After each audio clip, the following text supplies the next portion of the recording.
Well, well, well. We've got Dave Goetsch. Welcome to the Pilot Money, guys. Dave.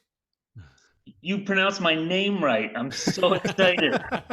So Uh, far, you guys are killing it. I practiced in the mirror 20 times. So Make far, sure I so nailed good. Hey, what could go wrong now, Rob? it. Yeah, let's end it. Let's cut. All right. Honored to have you on the show. You've been doing this a while. So, for our listeners, Dave began his career as a writer for MTV. Obviously, correct me anytime in here, and was picked up as a writer on the hit show Third Rock from the Sun. Following that extreme success, he went on to write for and become an executive producer. I think he also produced on Third Rock from the Sun, but executive producer for the wildly successful show The Big Bang Theory, which no doubt you're familiar with. Recently, he was a creator and executive producer for the show United States of Al, which is very important to a lot of military folks like me and Charlie, former at least. He has a sublime investing story and has pure talent for communicating financial lessons, which is why we're so lucky to have him on to hopefully let our investors and listeners better understand the peace of mind that can happen when you're a long-term investor and embrace uncertainty. So, Dave, again, obviously we've got Charlie the Godfather. We give everyone nicknames and call signs on the show because we're pilots, Dave, just so you know. I love it. There's a writer on United States of Al who was a pilot himself, and so I've never met a bad pilot. So I trust them. They're Haven't really, met very many pilots, huh, Dave? yes, that's That's probably awesome. true. Oh, that's great. Well, we thought about just kind of going chronologically here. So you go, you got obviously went to the prestigious Yale University a while ago. And full disclosure, Dave, I got accepted to Yale back in 1996. And you know how you're not smart enough to go to Yale? When you don't go to Yale, you go to the Air Force Academy. Hold on a second. You got a free ride, and they taught you how to be a pilot. That is true. That is true. No one at Yale gets that. Oh, it's awesome. So you go to Yale. So a couple of questions. What lessons did you learn there that you took with you throughout your obviously fabulous career so far? And were you a part of the Skull and Bones? I was not part of Skull and Bones. There was a guy I knew a year ahead of me who was, and there was a story about there's a sacred femur at tap night and you have to whack it in the ground or whatever. And apparently, like a little chip of bone came off and flew into his eye, and he had to go to the emergency room. So be careful about ancient rituals in joining secret societies. So I consider myself lucky to have avoided Skull and Bones. Yes. But yeah, being in college was a great.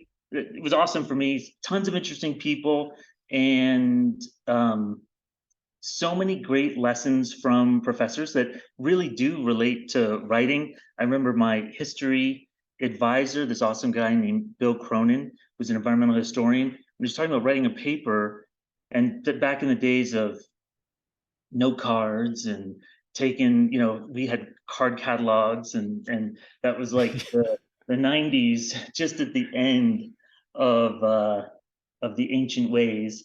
But he said, like, you have all your facts for all your stuff and put it all away, and then just write down the stuff you remember, because that's the good stuff.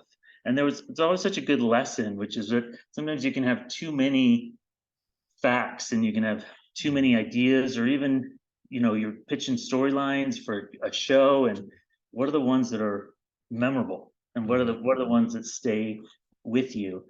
And I've definitely taken that with me in terms of talking to different people about finance, because I think it's less about what are the rules you have to remember, Mm-hmm. and more about what are the stories you can't forget. Yeah. What are the stories that remind you about how to behave?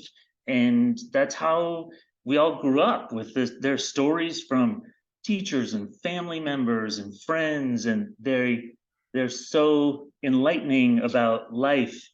And it's not often here's exactly the way to do something. So that I definitely appreciate Yeah. learning that in college. And Dave, that's how we learn. And we were talking before we started recording about the things that apply in your business to really any other business. And that is the biggest thing, it seems like, because we learn by stories. And I think our brains are wired to learn better that way versus facts and figures, right? And I mean, that's what's so fascinating about that. I mean, it makes so much sense when, whether it's the stories of ancient us sitting around a fire, or before we could write things down, we had to be able to tell stories. Mm-hmm. And certainly for me, I know as a parent, you sometimes you just start making up stories. So your kids will do the things that you want them to do. And then maybe they think those things are true or whatever. But stories help you convince people. They help you, they remind you of who you are.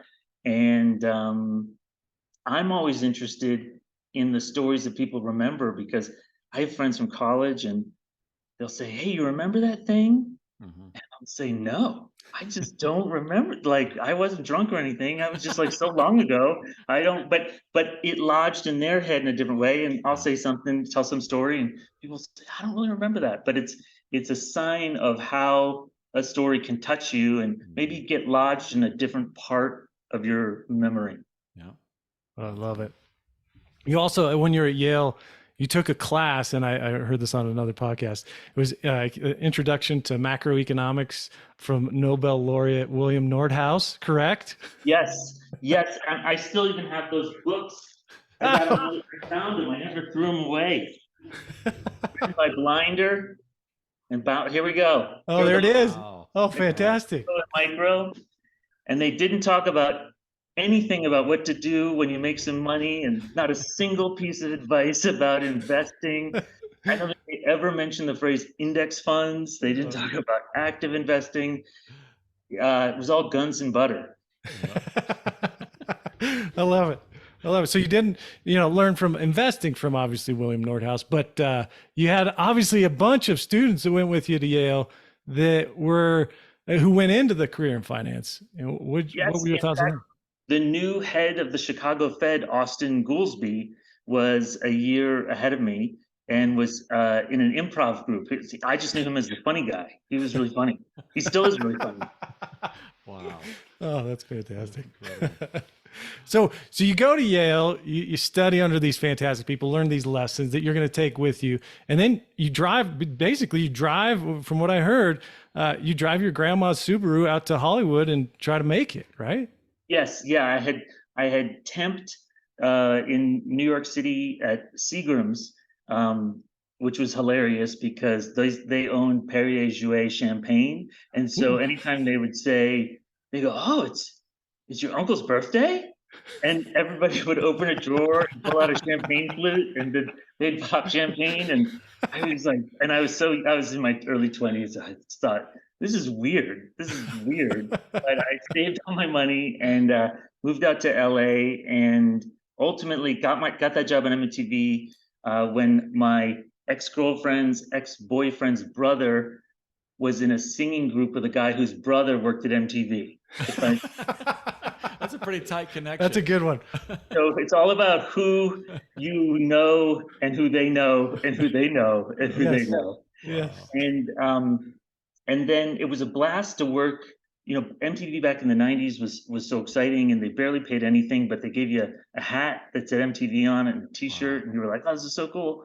And it was interesting because back then they had the Real World, and that was where so many people who were about to create reality television started. So it was interesting to meet all of them. And my writing partner and I, we were hired on the first season of Road Rules, and that was the show where you take people you take people and you put them in a RV and they send them all over to do these different missions. Mm-hmm. And so the creators thought it'd be cool to write a pithy little clue that would take them from one place to another place. So my writing partner and I spent a few weeks, and we write all these clues and we coordinate with it, where they're going and what they're doing. And so they're leaving LA and they're supposed to go to outside Las Vegas, where they're going to go sailing on the desert using those, like, with wheels, and I don't know however that thing works. It sounds really cool.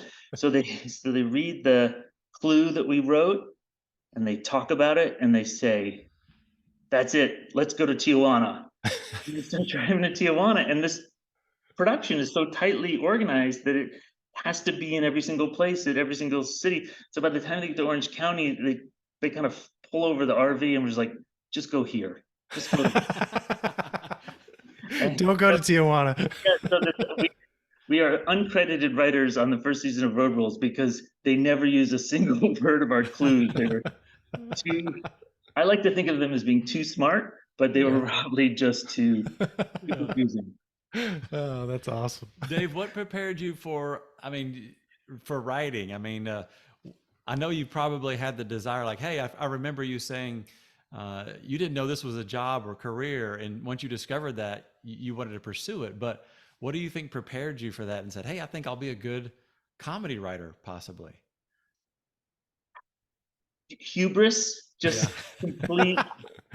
So, I mean, one thing was absolute, just to use a finance term that I learned, which was mispricing the risk. I didn't realize just how hard it was going to be. Mm-hmm. And if I had, I don't think I probably would have done it, because there's just so much luck that is involved. And when you're young, you think, well, I'll just work harder and I'll just do it. And I'll, you have to do all that stuff.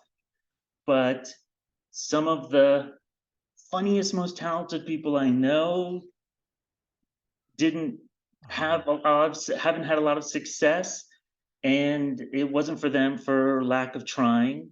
Mm-hmm.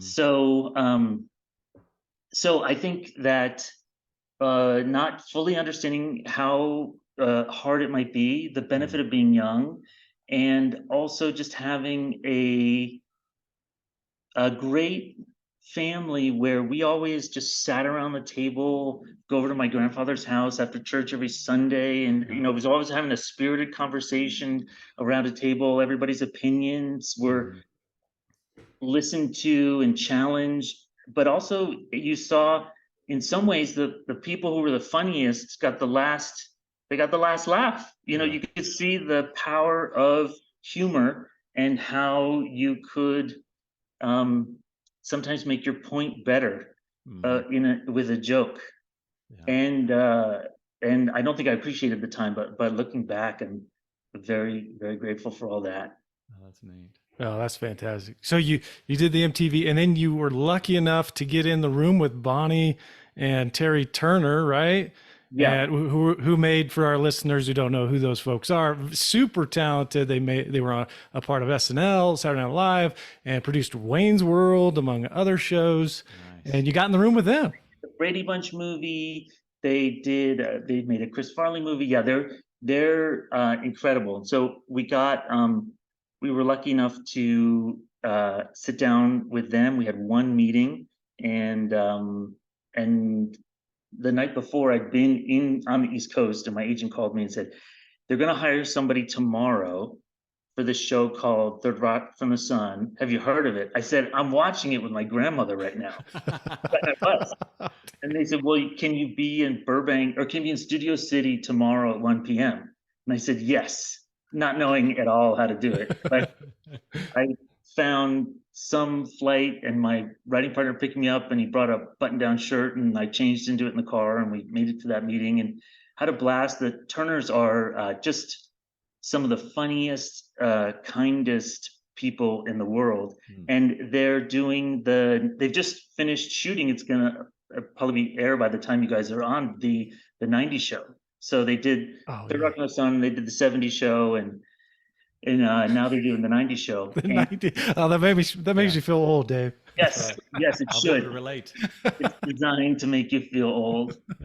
And we started as staff writers in the second season, and then worked on all 5 years of that show. And then we were the executive producers and the showrunners at the end, with along with Christine Zander, another amazing writer who the Turners had known at Saturday Night Live.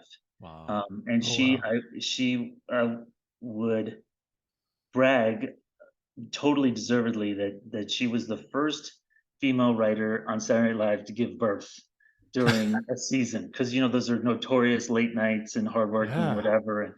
And she's just an incredible Oh person. my gosh. The Turners are married, right? Is that a husband and wife team? Yeah, yeah. Bonnie and Terry are married. Yeah. That was cool. And you talked on another podcast about how the family atmosphere, you loved working there. They created that, and they brought the best out in the staff on that set as well.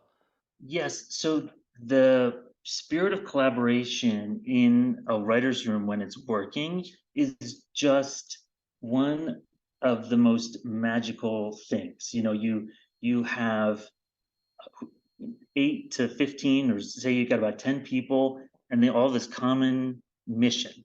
And there is this crazy deadline where you have the table read is tomorrow, and then you have to do the next. They're going to rehearse it, and then the next day they're going to do it again. And each night you have to put out a new script that fixes the stuff that didn't work that day.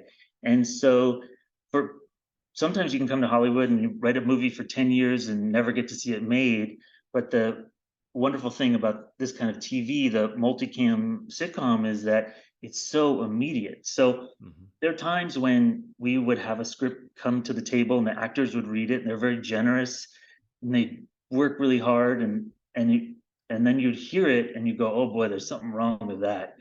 And so you go back and have to, or the studio or network might say something, and then that night you have to all sit around and fix it. And so sometimes when there was a lot of work to do, we'd even split up into groups. So you might have because you have an A story and a B story, or these characters are doing this and the other ones are doing there. So you'd have 2 or 3 different rooms. They'd write 2 or 3 different scenes, and then we'd put them all together. And we'd go into the Turner's office, and Bonnie called it the Third Rock Players. And so we would each have one of the characters, and we would kind of act out the scenes, which would help them understand our intentions.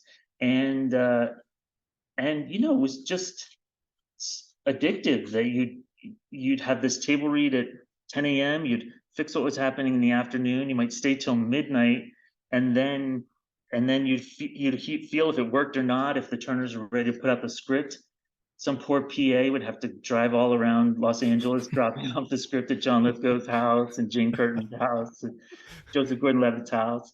And then you'd come in at 9 o'clock the next morning, and the actors would read it again. And a few of those times were just they were just thrilling. And so to see what was wrong with a story, how to try to fix a story, to see how everybody could pitch in together, it really felt like we were this team. Really felt like a team, and but without any exercise. So you just would walk into the stage. In fact. I love one of your descriptions of a sitcom writer. Made me actually want to become a sitcom writer right after I read it. But it was, you sit in a room full of people who are funnier than all of your friends. They bring you lunch. You put on a play every week that your grandparents get to watch. I mean, that sounds awesome. It sounds like it is great, and it's different than on shows like they're amazing, wonderful single camera shows like Modern Family or Ghosts or Abbott Elementary. And those shows, they'll do a table read, but then they're making little movies during the week. So they go on location and they're shooting, not necessarily shooting in order for the production to work. And the way you also make that look like a movie is you have to, if you guys were in a scene together, we'd light Charlie first and run the scene, and then they'd say, turn it around. And it would take 20 minutes to set up the right lights for Rob, and then you do the same scene over again, and then somebody would edit it all together. And that works great, but it doesn't have the kind of theater of having a room of 250 people and making it more of a performance. And we would shoot the whole scene a couple times, and then whenever it didn't work, we would stop down and fix jokes. And then and part of that, particularly on The Big Bang Theory, was so fun to see fans come and get a chance to watch the characters. And sometimes they get so excited they would laugh before the joke. I can see that.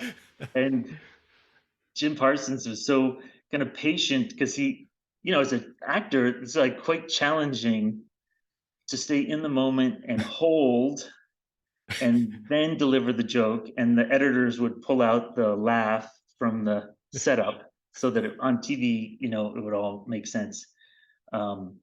But uh, that format of making TV is, I think, is just thrilling, and it's a bummer there isn't more of it. But maybe so a lot of the stuff happens in cycles too. So Yeah. right before Cheers, people were like, "Oh, the sitcom's dead," and right before Friends, they were like, "The sitcom's dead," and right before Big Bang Theory, I was like, "The sitcom is dead."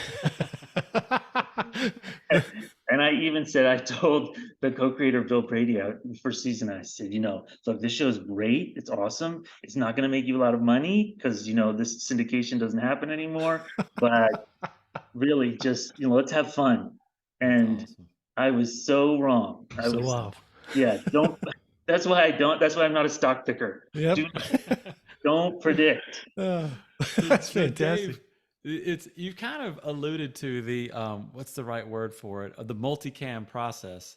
And I remember you describing that, but can you kind of tie that together for people because that are listening, because you talked about it where on day one we do this, and then day three we do this with the actors, and then Yeah, we film it absolutely. live, which and then it's like a play. I mean, I had no idea that's exactly what all that Yeah, meant. I didn't either. I didn't either till you hear that. So right, so people hear the laughter on Cheers or Friends or Big Bang Theory, and they'll be like, "Oh, the laugh track's too loud," and really, they're microphones that hang over the audience of 250 people on that last day of shooting and record that. And so how we get there is we would start every June and we'd spend 8 weeks in pre-production trying to write as many scripts as possible. The actors would show up in August, and in the first, we'd have 22 or 24 production weeks. We might go 2 weeks at a time and then take 1 week down. And that would allow us to write, and the actors would go off and do other stuff. And inevitably, the actors would be like, "How was your week?" And we'd say, like, "We were working." And they're like, "Oh, right. You guys work." Um, and so, but in that production, on that production week, we'd have a table read the first day, and so fun. The actors come around, they got scripts with their names on it. They maybe got it the night before, they read it once before, and you sit around with the network and studio and you just get to hear it, and you get to hear what these lines sound like. And sometimes you're surprised the thing that didn't work is great, and other times the thing you're most certain of is the thing that nobody laughs at. And it's great because as opposed, you think about it, it's like the script is a model, and then now you have reality. It's like, okay, here's what, when it's in these actors' voices, what are they doing?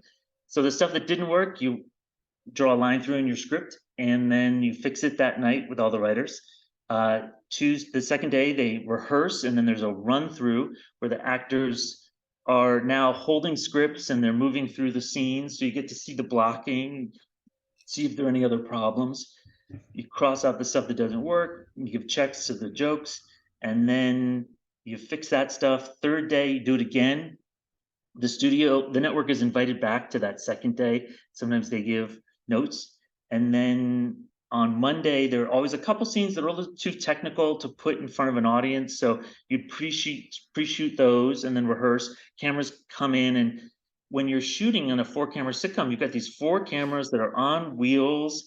You have about three or 4 people in charge. One guy's moving it on the wheels. Another guy is the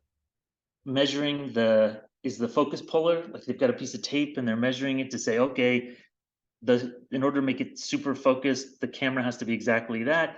You've got a camera person who's doing all the framing, and then there's like a 4th person who's just making sure all the cables stay out of the way. And that's an apprentice-like job. So you start as the cable guy, and then and you're the wheel guy, and then the focus guy, and working your way up. And so then on the fifth day, that's when you have a, a run through, like kind of a dress rehearsal, but it's not dress. Um, Last chance to fix anything that didn't work, and then you put it in front of the audience, and now that becomes truly the reality, which is what happens when you put it in front of 250 people. They are in kind of stadium seating, and to record a show takes probably 3 hours, 2.5, 3 hours. Some shows would go slow. On other shows, people like to really stop down. There was stories on Will and Grace where like those guys like to rewrite whole scenes, and so they might stop a half an hour and write a whole scene and then try it. Wow. It's whatever process works for the folks doing it. But so you'd have it and it would feel like a show, and it'd be great. You can invite your friends, and then you can have your grandparents watch if they're in town, or wait for them to watch it at home. And then there'd be pizza afterwards, and people would hang out and say, okay, see you tomorrow, and you have another table read the morning, and you do it all over again. Wow. So that was another thing where you might have had the best episode ever, but you gotta do it again the next week and keep it going and keep it going. So to me, it's kind of, I always thought of it as like there's a train and you're running it on there's a train running down the track, but you're also laying the track. Those other episodes. So Right. so that week's episode is the train, and you're putting all the coal in, making sure it's steaming. But if you're not also looking ahead, you're not going to keep going. And that is the real challenge of managing a TV show. Now, I know you were a writer and you probably had several jobs, but writer, what's the progression and what are the big differences between being a writer, just selfishly I'm asking this, and executive producer? So, right. So there are all these different titles, and you'll see that on TV shows. Next time you watch one, there'll be a staff writer, a story editor, an executive story editor, a co-producer, a producer, a supervising producer, an executive producer. Those are all different names for writers. Their jobs are almost all the same. It's really, to me, just there are two jobs. Are you suggesting or are you deciding? And so you get paid different amounts based on your experience and working your way up, but you're really still just the guy who pitches or the guy who decides. The chain of command is actually really important because you could spend hours arguing a certain point, and both sides could be totally right and Sure. probably reasonable, and either one would work. And there just has to be a point where you say, okay, let's do it. And so the amazing thing that the Turners were able to do is create an environment where everybody could pitch, and then they would decide, and that's like Chuck Lorre's amazing success show after show after show, is that he has a sense of what he wants and can execute it. And all that experience adds up to get him kind of quicker to those decisions. And then even for somebody like, at different times he's had 4 or 5 shows running, so there'll be showrunners of each of those shows, and he's the general, and he comes in and makes sure he goes through it and makes sure it all works. So so it's funny because some people are great at pitching jokes, and they might be the funniest person, but then they become the decider, which is, as you know, like a pretty different skill Yes. set. Yeah. And it's so much easier when someone's deciding for you versus when you decide. Yeah. And I've noticed that when there are people, obviously, like this happened to me, where you'd be a showrunner on a TV show and then you go work on somebody else's show. And if you've been that showrunner, your attitude is so different to your boss, because you know how hard it is, you know how uncertain it is.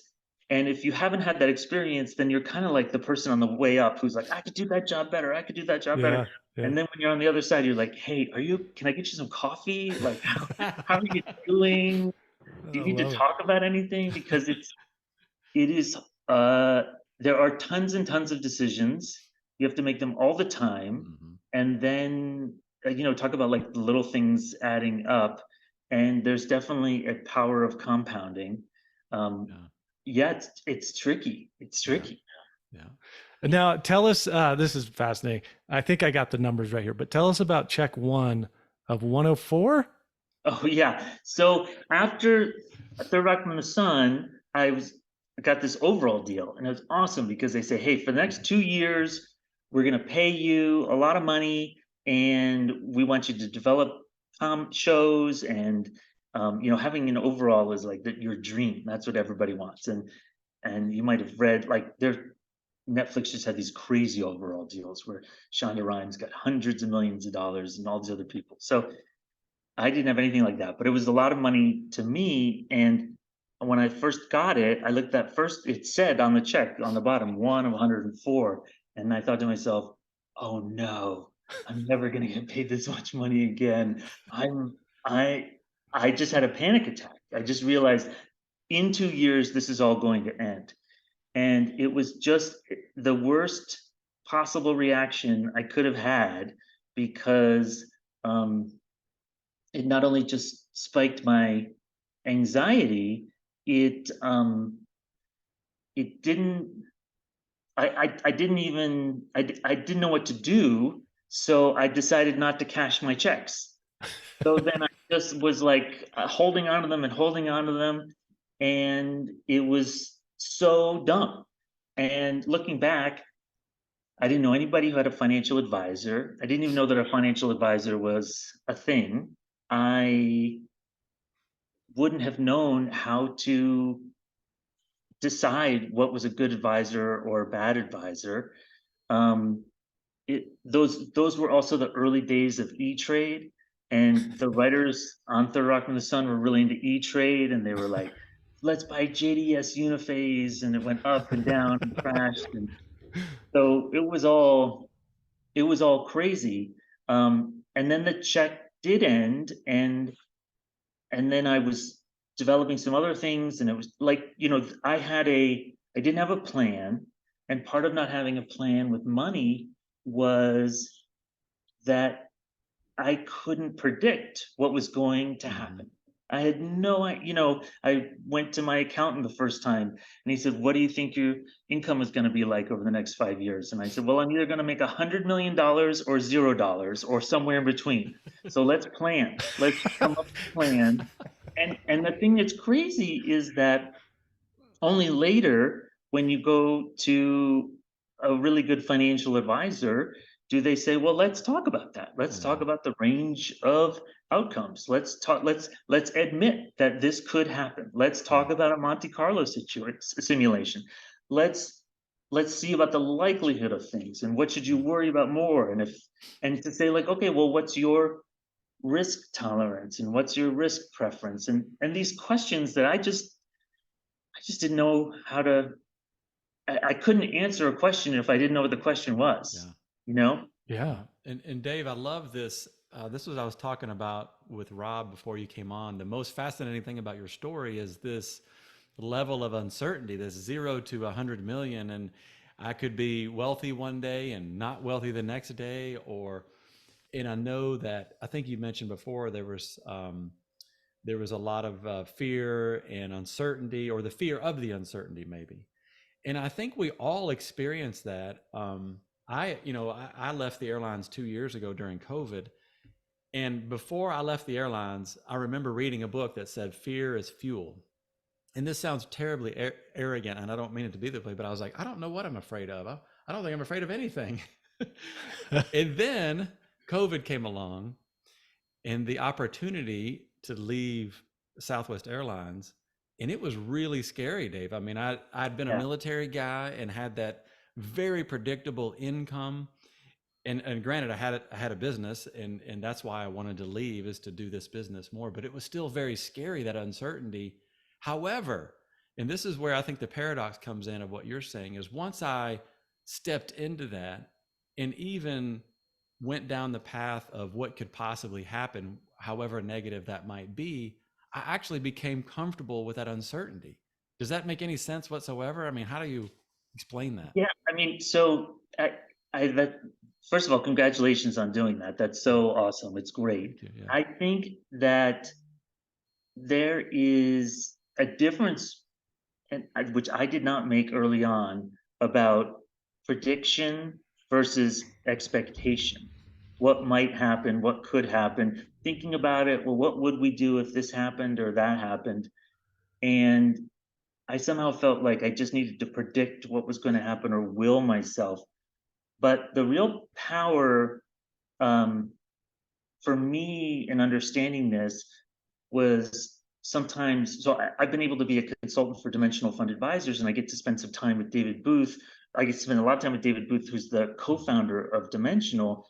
And this stuff is so just baked into his ethos. And part of that is from his training at University of Chicago. And but I think also part of it is how he grew up as in farm country in Kansas, where there were a lot of things you couldn't control. He got to see that in his community.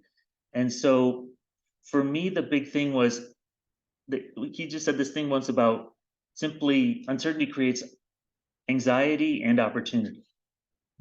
And it's so obvious. But once you just see it there, you're like, okay, that's true. But I think I was only seeing the anxiety, that the uncertainty creates anxiety. And then I had to get to and opportunity. Yeah. And it doesn't mean the opportunity is going to come right away. It doesn't mean the opportunity is guaranteed to come. But that's why we go out there and try it. And also, that's why when you invest, stocks are more risky than bonds, or a savings account. So that's why it would make sense that the market would pay a return for that risk. And so thinking about, and maybe I'm sure it becomes easier as I got older, where there are things that happened that in the short term are like a bad thing. My show got canceled in May. That was a bummer, and I really wish it didn't. But then, my show got canceled in May. My kids got COVID right when we were going to take a vacation in June, and my partner was like, "Well, we've been talking about getting married, but you've been so busy with all this work. Like, your show just got canceled. The kids did that. What if we just get married in your sister's backyard in 2 months when we go visit them?"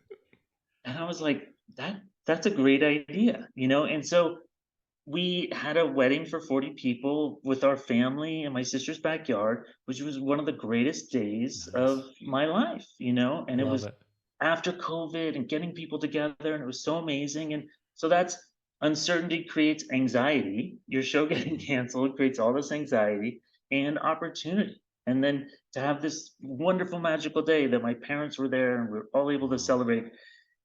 And it's just, I think I have to spend, hearing this philosophy and kind of connecting investing to how to invest with also how you live your life. Once you kind of make that connection, you realize, oh, wait a second, these things all make sense and they reinforce one another, and it helps me so that I know that there are ups and downs in life.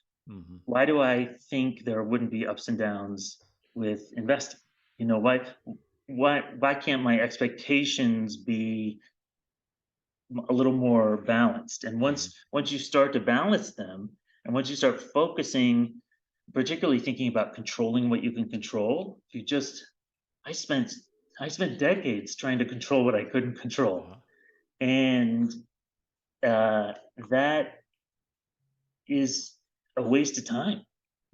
It's a really, really big waste of time, but it requires a framework, and you need a teacher, and you have to give yourself a lot of forgiveness because you don't know what you don't know, and you grew up with all this stuff, and you grew up with fear and anxiety and things from your surroundings. And so how do you figure it all out? And that's what I love about the relationship so many people have with advisors where they finally have somebody who they can talk to. And now going forward, when stuff happens, they can call them. I had a friend, really good friend, who had a TV show, and that show, he suddenly got fired from that show.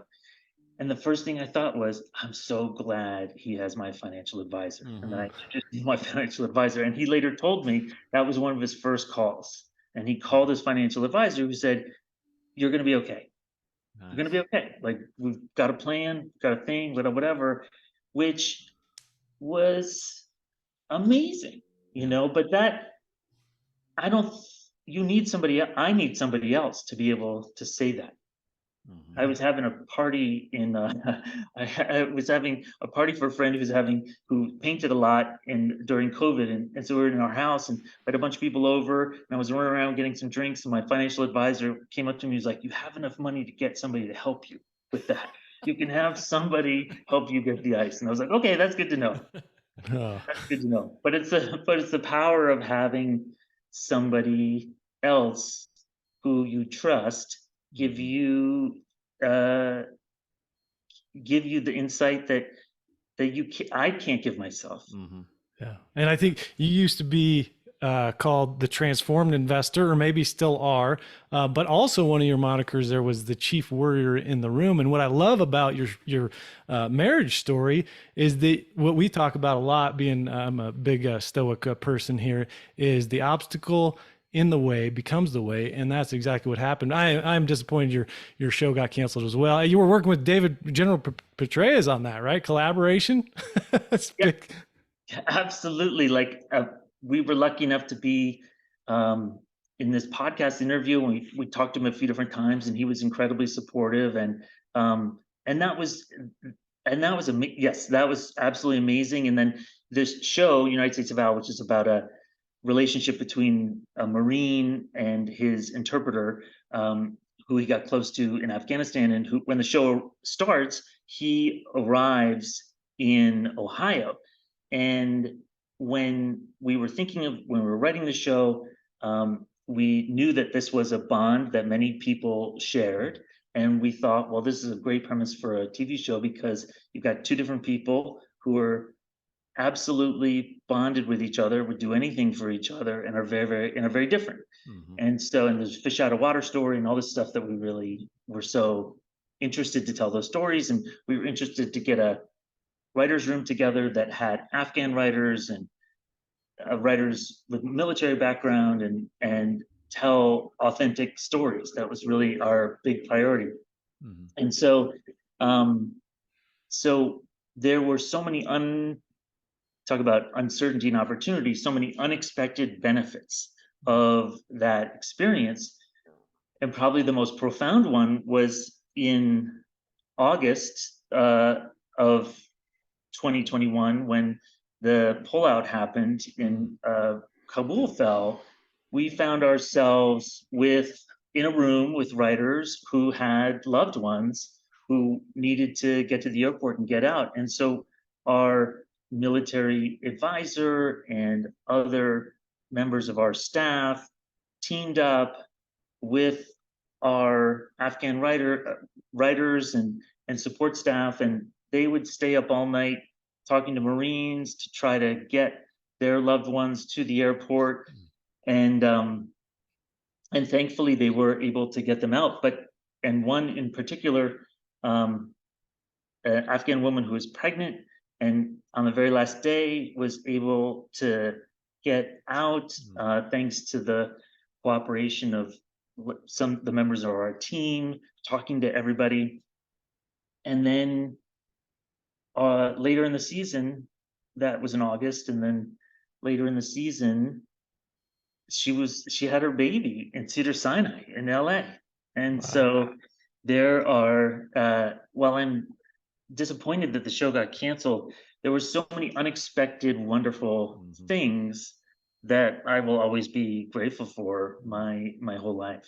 Yeah. Oh, for sure. That reminds me of one of our coworkers. Lisa was part of a thread of wives that were helping get folks out of not Afghanistan, but out of Ukraine, I believe. Is that No, it right? Am I wasn't. saying that right? Rob, it was Was it Afghanistan. Afghanistan? Okay. Yeah, and all their spouses were Marines, and they got on Facebook and started coordinating with people, there in that, just like your team did, Dave. I mean, they call it the Wives Facebook Marine. There's a couple of guys in there too that happen to be spouses, but they were doing the same thing your team was doing. It was fascinating to see that.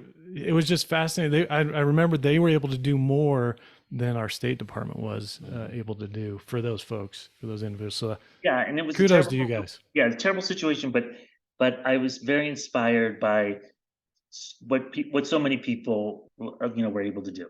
Yeah. Yes, absolutely. And that kind of, that again, dealing with uncertainty kind of leads us to, we've kind of hit on it, but how did you get started in your investing story, and how did you become what you are today, the transformed investor, from the chief worrier in the room? So it was definitely a long journey. And when 0809 happened, I thought my retirement account was all in cash, and I was like, here we go, end of the world. I knew it. And then the market went back up, and then I had my first kid and was like, oh my God, how am I going to pay for this kid to go to college? Like, wait a second, I know I've been dumb, but I've really, really, really got to figure it out. And so my path was to read an article about Gordon Murray, who was racing to finish his book, The Investment Answer, before he died of cancer. And I read that book, and it really kind of changed my life, because it simply laid out how there is a different way to invest. And I think that I really was only aware of the stock pickers, which never made any sense to me. Intuitively, I knew that that was just too much about luck and randomness. And then to see that there was, I knew about index funds, but I didn't know enough about the academic underpinning of it all, and that there was so much research involved. And suddenly this book started to make sense. And so in the back of it, there was a list of advisors. And there was one in LA who's the brother of the guy who works for CAA, and I'm at CAA, and I give him 10% of my money already. So I was like, I'm not going to give another 1% to that family. But I went to the other advisor, and I sat down with him for the first time and said, okay, here's all my cash in retirement. Let's do this. Let's figure out a plan. I'll give you a year, and then let's see where we are. Which is the dumbest thing in the world, and showed that even though I had read this book and understood it, I was not, starting to transform, but I wasn't transformed enough. And I think that's a real lesson for me, which is that this isn't just a switch you flip. It's about understanding it, and hopefully being able to tell your friends about it, or family members, and say, hold on a second.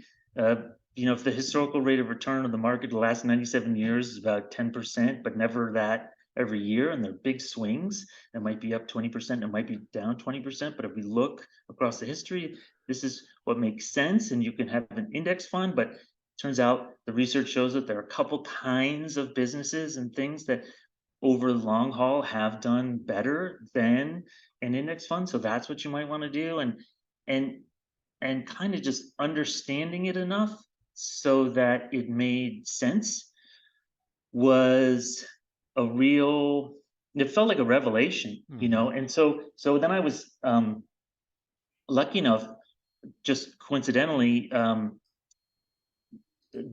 to be asked to come talk to some of the folks at Dimensional, and the idea was, this guy who works for the Big Bang Theory, they take complex ideas and explain things. And so would he help us? And I like to think of it as being I'm the guy in the room who can say, nope, I don't get it. I don't understand. Don't, like, even though I took econ, still don't get it. And Dave, we call that pilot proofing. Hey, you got to pilot proof it.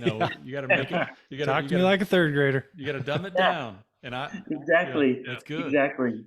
so that led to these incredible opportunities to sit down and interview and Gene Fama and like the real legends. And Wow. I was just at Dimensional a couple months ago, and I was in the getting my lunch, and then I saw Bob Merton with his tray, and I was like, "Wow!" I had talked to him before, and then he sat down, and I was like, "Hey, can I have lunch? Like, do you mind if I talk to you because you're the smartest people in the world who Wow. invented Maxwell's Merton option pricing, and I'm now talking to you?" And we had such a cool conversation, and he was talking about the stuff that he's working on and his life, and um, I was just blown away that where just nowhere like that stuff doesn't happen anywhere Yeah. else that I know of. Wow. And yeah, so it's been super fascinating journey. And then for me, there was this realization of when you have a plan for the future, uh, for kids and retirement, and you're on a plan. You don't know exactly where it's going to be, but you have a plan. Mm-hmm. The effect of that is that you can feel better now. Mm-hmm. And that's the big game changer, which is Awesome. to have less stress so that you can spend more time with your family, Mm-hmm. spend more time on the things you care about. And it's not a panacea. Like, I still get stressed out, I still get worried, I still don't know the next TV show I'm going to work on, or there's this famous story of a writer who was like, I didn't he worked for a long time, and then he was like, I worked I didn't work last year, and then I didn't work this year, and then I started to think maybe I'm retired. This is what it's like. Maybe that's what maybe they decided for me, that I Maybe it's was. done.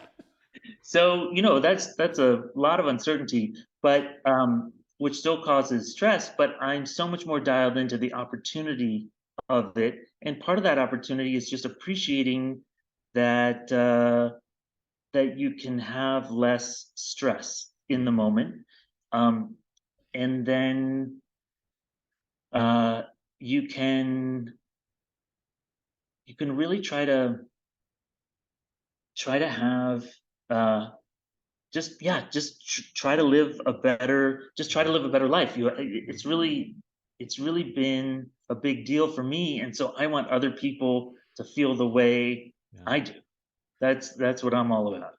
That's It's amazing. I remember having a little bit of a, light bulb moment listening to one of your podcasts there, Dave, and you were talking about basically we've been a lot of this show we're pilots and we apply a lot of our pilot knowledge to investing, but what really was the light bulb moment for me was, hey, let's apply this investment knowledge and tips to your life. And it got me down the road of, Jocko Willink is another guy out in California, Navy SEAL there. I don't know if you've heard of him, but he talks about, hey, when you're making decisions throughout your life, be a long-term investor. If you're going to go to the gym, or if you're thinking about anything, be a long-term investor. Go to the gym, not for the effects today, but for what they'll do down the road. And that is just epiphany for me that you hit on. Yeah, absolutely. And I always tell, I taught at USC in the film school for a long time, and I would remind people that you don't know when something happens, you don't know if it's good or bad, because you don't know what it's going to lead to. Yeah. If my show gets canceled, but it allows me to have this wedding. The fact that you don't get your dream job might set you up to do something else. It might not. It might have always been better to get your dream job. It's not that bad things happen, absolutely, but that's the thing that resonated with me so much about compounding your life, Yeah. and how when you can show up decades later and there's a relationship or a connection or something that you have. I remember pitching a show to Fox, and the guy I was pitching to was like, hey, we used to play ping pong when I was a PA and you were on Third Rock from the Sun. And I thought to myself, like, I hope I wasn't a jerk. Yeah. Yeah. And That reminds me of our saying, you never know when your co-pilot, what we used to call co-pilots, first officer, is going to be your next captain or your next check airman. So you just never know. Nice. yeah, you never know. I mean, I think there's, and that's the great thing about what you guys are doing with this podcast is relating it to your own life. And there's not one story that works for everybody, but there are, just as you discover, there's so many lessons through being a pilot. There's so many lessons from being a teacher or from being a lawyer or a doctor or any of these things. And that's the power of it all. And to me, the part of the fun is trying to help people make those connections or discover newer or deeper connections, because then they'll want to tell more people about it. And as much as this way of investing is so rooted in academic research and has been around for so long, there's still so many people who really, really need it. Yeah. Dave, what I like about, speaking of lessons, from industries and just hearing you talk, the thing that comes to my mind is the saying that says, when something bad happens, you should say to yourself, what does this make possible? I think that's what's allowed you to thrive in your business, because what else are you going to do? You have to take a negative scenario, like you said, it could be bad, but you have to take it and make something positive, or look to say, hey, because you described in another, I think it was Barry Ritholtz's, where because I missed this opportunity, I got on Third Rock, because I missed that opportunity, I got to go to, the Big Bang, because this, so it was fascinating how your progression in your career was just an attitude of, what does this make possible? That totally reminds me. I gotta jump here, Dave, because it just reminds me of that Big Bang theory. Where they're talking about when one door closes, another opens. They're like, no, it doesn't. That's not exactly how that works. And they go into the science of it. It's just, anyway, sorry. Right.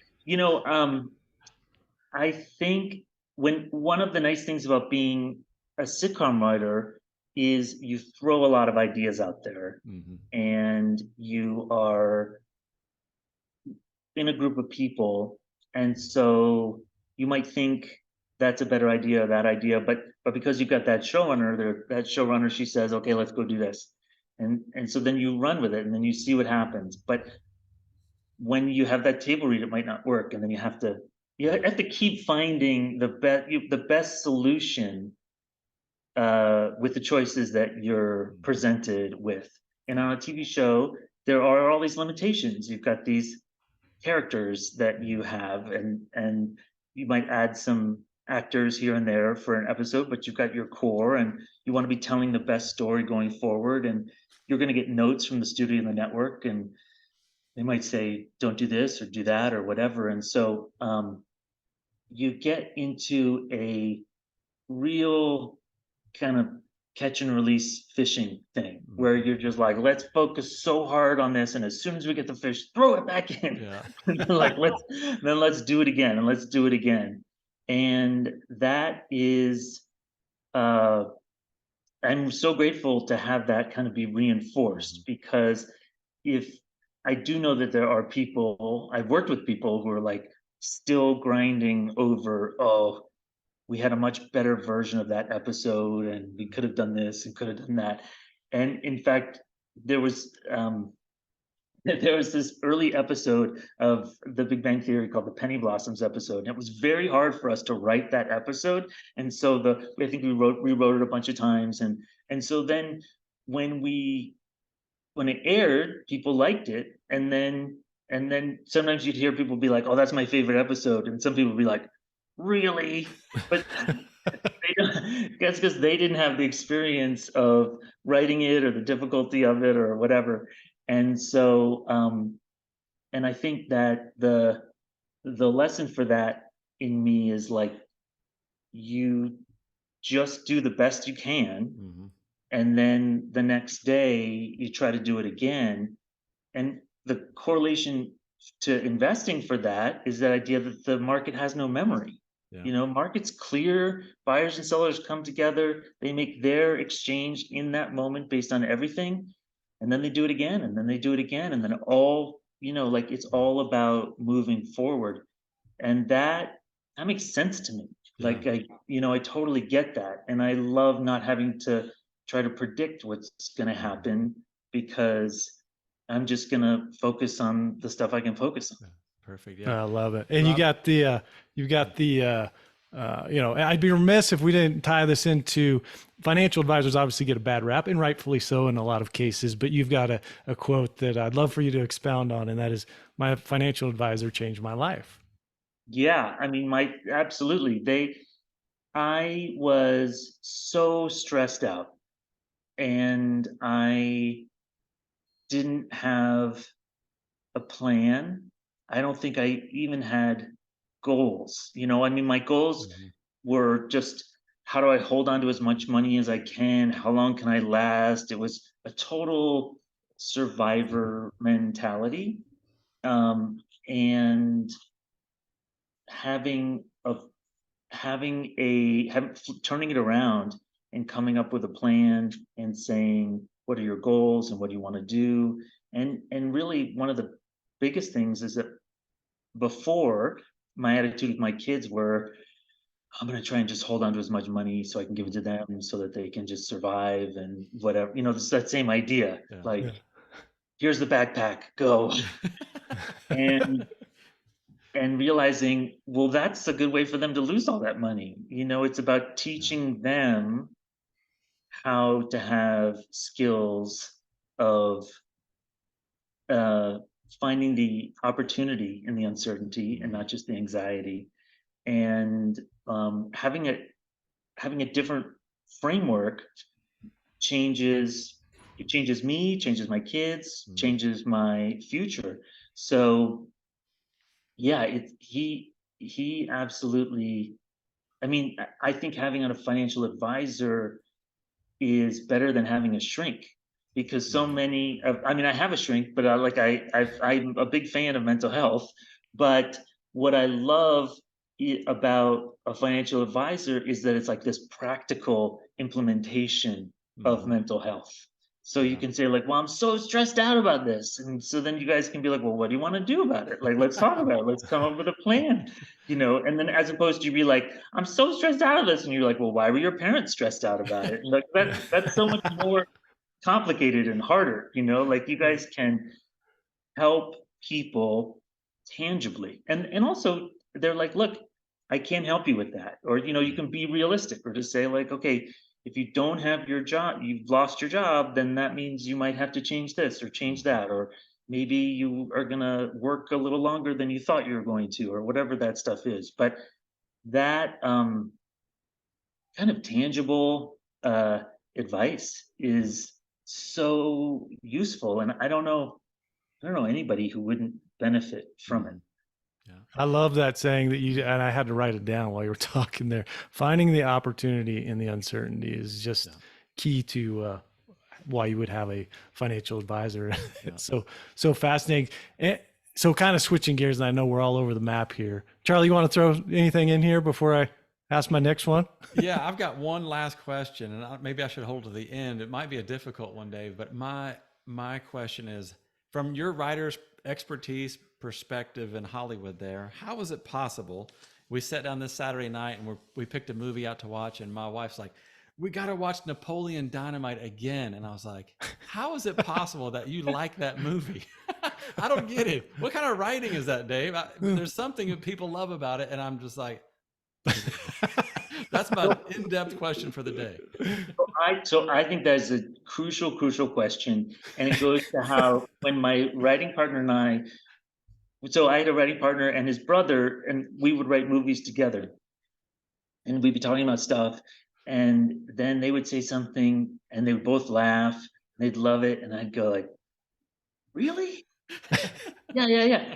And then the realization was, much later, was, well, you guys grew up in the same house. Like, of course, you know, like the touchstones and the things that make you laugh, and and that I'll put that next to this other story, which is that my writing partner and I years ago, sometimes we'd see a movie and I might have loved it and he might not have loved it, and we'd kind of argue about it because it felt like if we needed to agree to in order to work together. Yeah.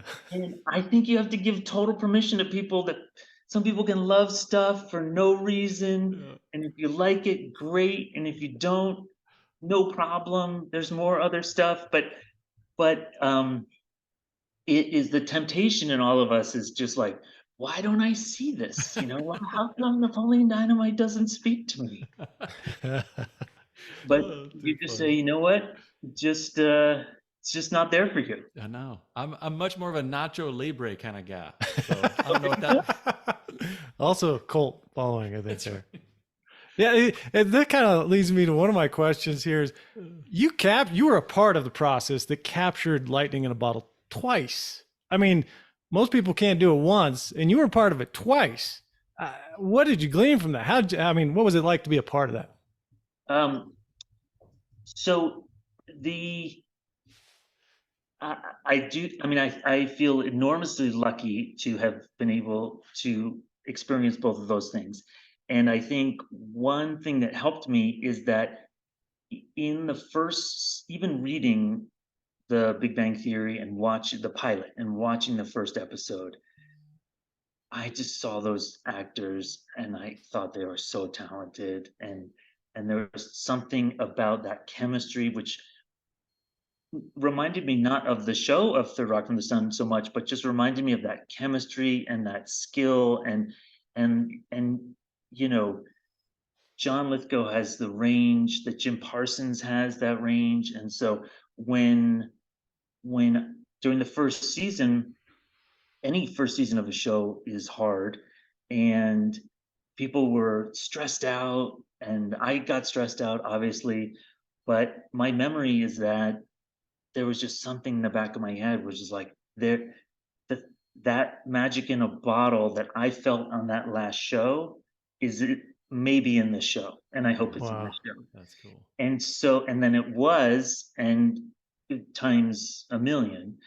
And so Yeah, I was looking. It's one of the most watched television shows of all time. yeah, It's yeah. which it is. I mean, it's great, but man, I've that's met people in lightning. China who've learned English from it and all over the world, and it's just it's been totally a totally incredible experience to be a part of it. And I think that the magic of when a show happens is there's so much stuff that is outside anyone's control, and that also to me reinforces this investment idea, which is like why are you going to be a stock picker? You can't pick that. You don't know that it's going to be this show or that show. Like I had an inkling that I thought this was going to be great, but that show, Big Bang Theory, could have been canceled because of so many things outside of its control, you know, Right. and like because of the different, there's so many things that have to happen. So that's why it makes so much sense to be diversified in your investments and be all over the place, to own a little bit of everything so that you can capture that stuff, because otherwise it doesn't make any sense. I had a friend from college and she sat me down and she was like, yeah, I'm researching these companies and I'm giving advice and whatever. And was like, I really like, you're gonna tell whether that airline stock is gonna go up in the next year or not? Um, and and uh, and so that is the so that's just a very big lesson for me, and how also sometimes in your life you have to focus on this thing, you have to focus on the career, you have to your life can always have stress and anxiety and all this stuff, but to have that investment piece be taken care of, even if it's 2% of your brain, sometimes it's 80% of people's brains, just all that stuff, that is the match. That's the real superpower of all this stuff and the stuff that you guys are doing. It, continuing on with your, like, you are part of two major hit shows, and I assume you make pretty good money from that, being an executive producer and whatnot. You're in Hollywood. How do you stay away? How do you keep level-headed and grounded and being the man that you are with all of that success around you? How do you do that? Well, the good news is there's always someone who's a lot more successful than you. True. So you're never going to be in a room with Chuck Lorre and think, oh man, if only I could do this by myself. So I mean, some people might feel that way, but I've been around long enough to see a lot of different versions of this, and it certainly has made me. It made me feel very humble about it, and just lucky to have been around. Just we used to say the advice we give staff writers, is never complain about the free lunch, because they're bringing you lunch. There's a menu that goes around. You get to pick it. They bring you the lunch, and then and so be appreciative of that. So we got to go. I think we got to go to the Emmys 3 times for Big Bang Theory, and I think we went twice for Third Rock from the Sun. And so, like the third time, there was somebody who was like, "I'm not going because we're not even gonna win." And I was like, "Okay, can I have your shrimp? Like, are you kidding? You might never go again. You might never go in your life. Like the chance to go, like, you find out that I remember the first time we went, somebody was like, I was in the bathroom with Martha Stewart. It was like, that was so fun. So always appreciate the craziness of this experience, and know that you don't know how long it's going to last. So enjoy it while you can. Yeah. That's funny. So it's kind of, Dave, a little bit like looking in the mirror right now. You graduated from Yale. I got accepted to Yale. Your parents were teachers. My parents were teachers. You're a hugely successful writer and producer. I know how to kind of write, and I eat produce. So we're pretty much the same. I always wonder what it would look like if I went to Yale and now I can see. So we're solid there. But one of the things I wanted to ask you was about your patent. I mean, you're a multi-talented person. You've got a patent out there. How did that come about? Okay, so in the 90s, I have these friends from college. One's a neuroscientist, one's an engineer, one's now a professor at Harvard Law School. Another was an investor, and then me. So I was the weak link. I was definitely the weak link. I was kind of the funny one. And so they had this idea for what if you could communicate without having to type anything. So we came up with this idea called the tracelet, and it was going to be this thing you put around your wrist. You give it a squeeze, and it would use pager networks, and then it would connect to another one. So you'd say to your wife, when you're ready to go from the party, just give me a squeeze. Or you could have grandparents. Grandparents would have 3 of them for each of their grandkids, one for each grandkid, and you'd say, when you land, just give me a squeeze. We thought that was a great idea. We loved it. Anyway, it was the idea that we didn't start an internet company is so dumb. And we created this like technology company that was confusing. The good news is that the Apple Watch does infringe on our patent. So it gives me crappy technology. In my opinion, it does. Yes. So in my opinion, Apple owes us a lot of money. Tons. There are many more lawyers at Apple than in my house. So I don't think that's going to happen. But it was a total blast to do it. And it was another insight in terms of like, oh, this is idea. This is great. And like, it might have been, it could have happened. Yeah. It didn't happen for a bunch of other reasons. I was just visiting the mechanical engineer who was one of those guys who sold his company to Target 2 years ago, who retired, who's totally invested using an advisor with Dimensional, unrelated to me, totally like unrelated. It just made sense to him, and he is so happy. And so the fact that that company didn't happen, uh, everyone turned out fine and did other things, and we're still all friends, and is a reminder of how you got to just keep plugging away. Oh, that's awesome. It reminds me, my wife and I have a secret language that's the exact same thing. You know, we don't have the bracelet, but when we want to just show each other that we love you, we give 3 squeezes. I love you, and that would be perfect for something like that. I just love that secret. Patent is available for license, so actually it's probably going to expire like in 2 months. So, but wait it out 2 months. Follow up. Yeah, exactly. I love it. I love it. Well, what's on the horizon for you? What do you got planned? What's going on next? So I have a bunch of shows. I just pitched one, and I am inspired by the experience of United States of Al and by Big Bang Theory, and the ways in which you can have shows, if you can create dynamic characters that people love, and tell stories that just like open up the world a little bit. And there was some article that somebody said that more people took physics in England because of the Big Bang Theory. And so I always, so I don't know if that's true, but I'm saying it is. We're going with it. Yeah.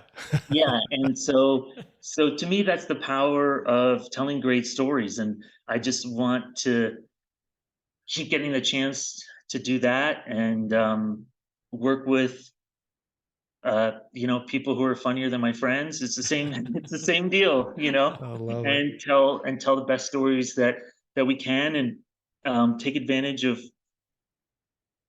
the network TV is changing, and we've got the streamers and all the stuff's happening. So, okay, so the world's different. So how can we take advantage of that?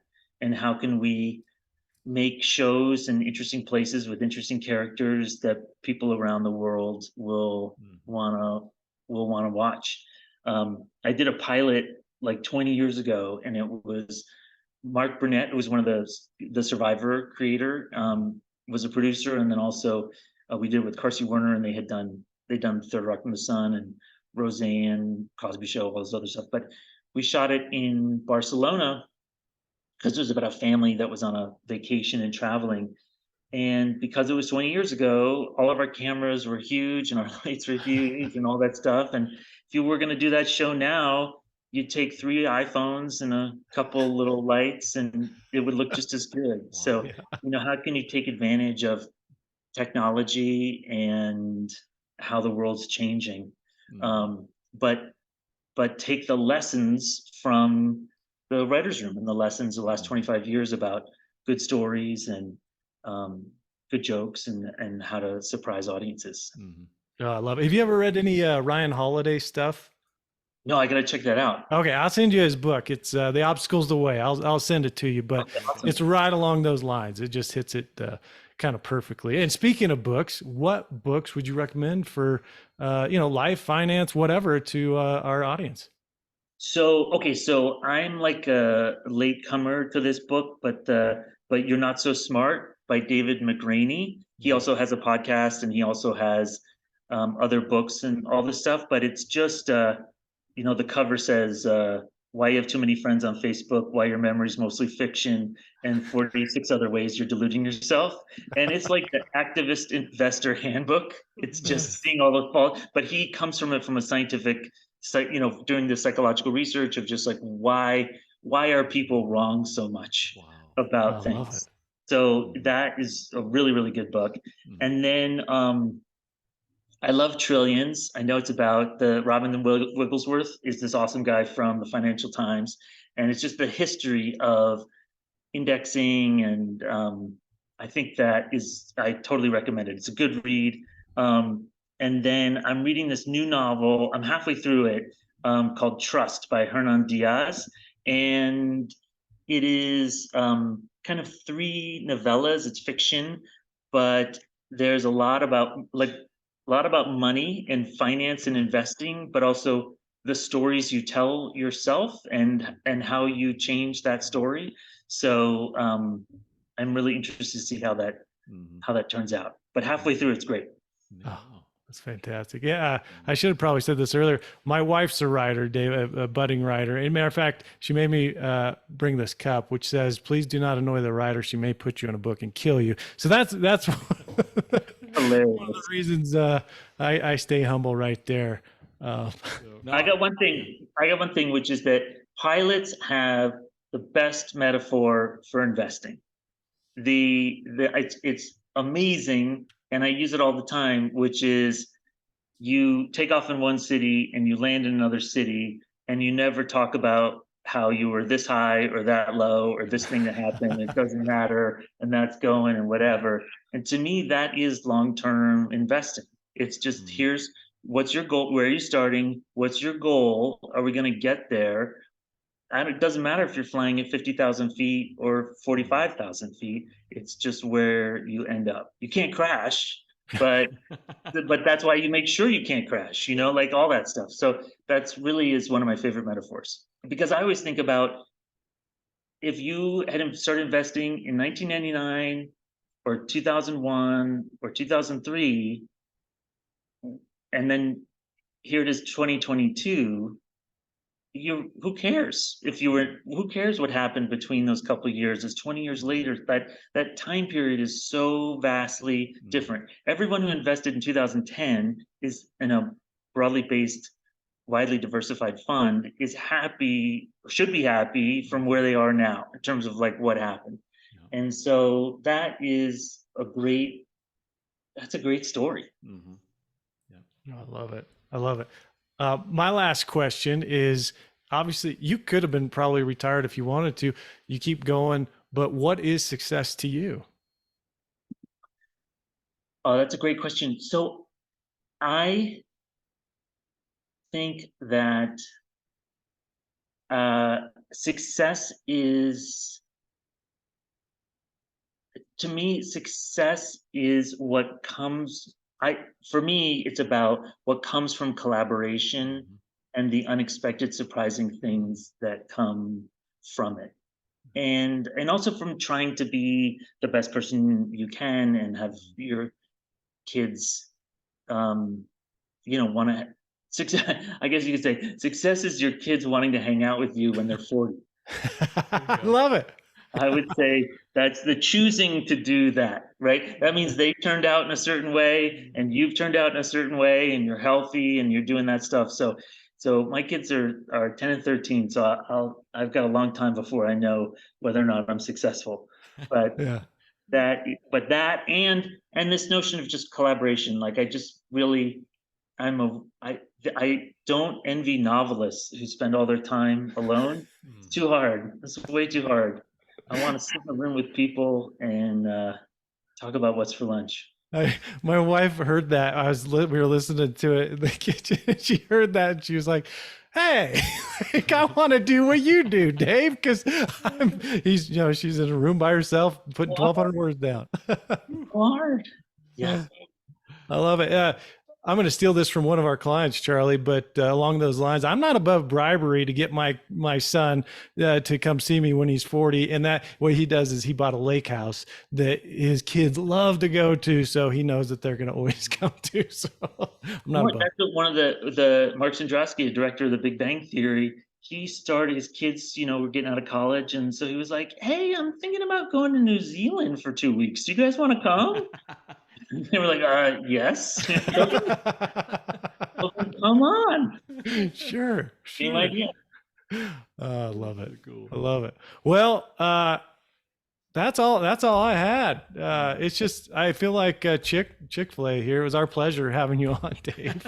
Any final thoughts here? No, just thank you so much. I appreciate it. And thanks to what you guys do. Like being, you change people's lives, long-term, short-term, families. It's really, really amazing the impact that you can have. And I always think about the meaning. For me, the meaning of life is the amount you can change. It's an equation. It's the amount you can change someone's life for the better times the number of people who do that. So if you might just change one person's life amazingly, and that's incredible. And for me, it's like if you can get millions of people to like laugh once, whatever, that's great too. And so you guys are totally in the middle of helping lots of people in very big, important ways. Awesome. So, Thank you, Dave. Or at least 10 with the show, at least. No, that's so it's great talking to you guys. Thank you so much. yeah, Thanks, it's Dave. been very insightful and helpful because this show has been described by me as the Conan O'Brien needs a friend of podcasting for financial planning. We need to know these things. Thanks for sharing your knowledge. Obviously, a pleasure. Couple of quotes to leave us with. One, I think this will resonate with you, from John Allen Paulos, is uncertainty is the only certainty there is, and knowing how to live with insecurity is the only security. And then, of course, David Goetsch, your quote, which is really worth too. The markets haven't changed. They still go up and down. The difference is I don't anymore. So Nice. fantastic. Thanks again. Thank you so much.